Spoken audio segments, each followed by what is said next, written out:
Hello বন্ধুরা, good morning. কেমন আছো সবাই? আশা করছি ভালো আছো। তো এখন বাজে 7:30, আর এখন থেকে ব্লগটা স্টার্ট করছি। সকালে কাজ রান্না বান্না তো হয়ে গেছে, কাজ বাজও কিছু করে নিয়েছি।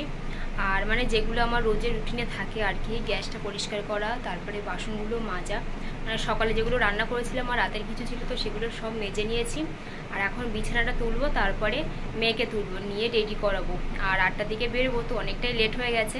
তো চলো যাই হোক, দেখতে থাকো। আশা করছি ব্লগটা 10:35, আর এখন মেয়েকে স্কুল থেকে আনতে যাব।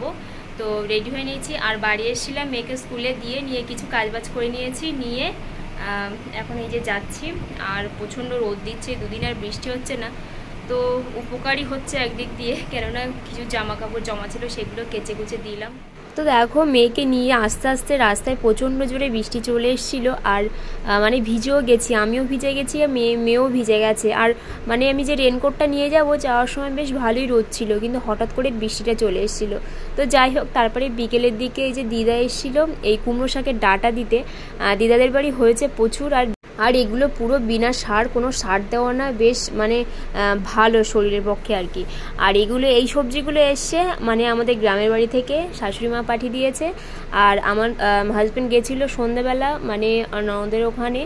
আর আমার আরেকটা ননদের মেয়ে, তো ও এসছে ননদের বাড়ি, তো ও মা অর্ধেক দূর এগিয়ে দিয়ে গেছিলো শাশুড়ি মা, আর ননদ গিয়ে নিয়ে এসছে, আর এগুলো পাঠিয়ে দিয়েছে সাথে। তো দেখো, এই যে কচুর ফুল, এখন এই যে বর্ষাকালের সিজন, আর বর্ষাকালে তো কচুর ফুল হয়। আর এগুলো পুরো বাড়ির দেশি কচু যেগুলো রোয়া হয় তার ফুল, আর এইগুলো খেতে পুরো অসাধারণ লাগে।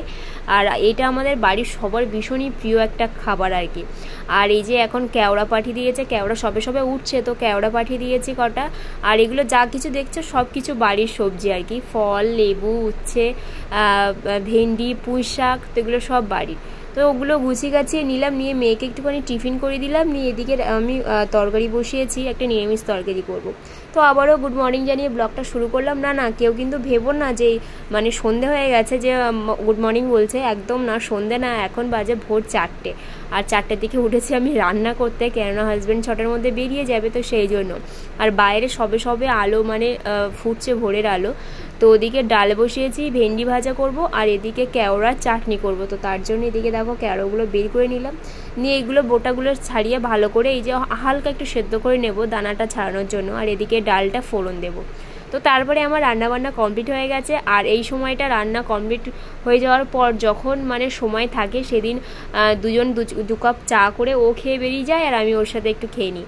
তো তারপরে দেখো মেয়ে উঠেছে, ওকে একটুখানি ব্রাশ করিয়ে দিলাম, একটুখানি মধু, আর তারপরে খাইয়ে দিয়ে এখন রেডি হয়ে গেছি মেয়েকে স্কুলে নিয়ে যাওয়ার জন্য।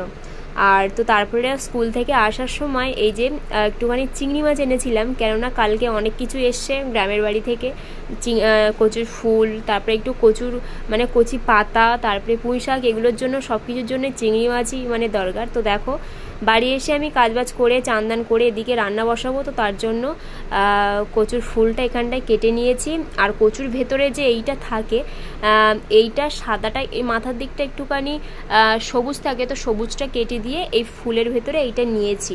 আর এগুলো মানে ভাতে দিয়ে সেদ্ধ খেতে, মানে ওই কাঁচা পেঁয়াজ, কাঁচা তেল, নুন, লঙ্কা, শুকনো লঙ্কা, তো এগুলো দিয়ে মেখে খেলে জাস্ট মানে অসাধারণ লাগে, পুরো ঘিয়ের মতো লাগে খেতে। বাইরে ওদিকে কটা জামা কাপড় দেওয়া ছিল, তো ওদিকে মেক করেছে, তো সেই জন্য জামা কাপড়গুলো তার ফাঁকে তুলেও নিলাম।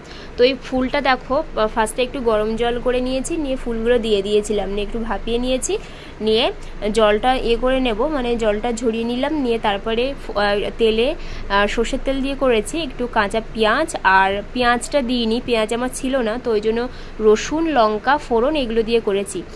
কিছু না দিলেও মানে অসাধারণ লাগে খেতে। তো দেখো আমার কচুর ফুলের ফাইনাল লুক। তো চলো যাই হোক, ভিডিওটা কেমন লাগলো কমেন্ট করে জানিও। তো আজকের মতো ভিডিওটা এখানেই শেষ করলাম, দেখা হবে একটা পরের নতুন ভিডিওর সঙ্গে। ততক্ষণ তোমরা সবাই সুস্থ থেকো, ভালো থেকো। তো আজকের মতো সবাইকে টাটা।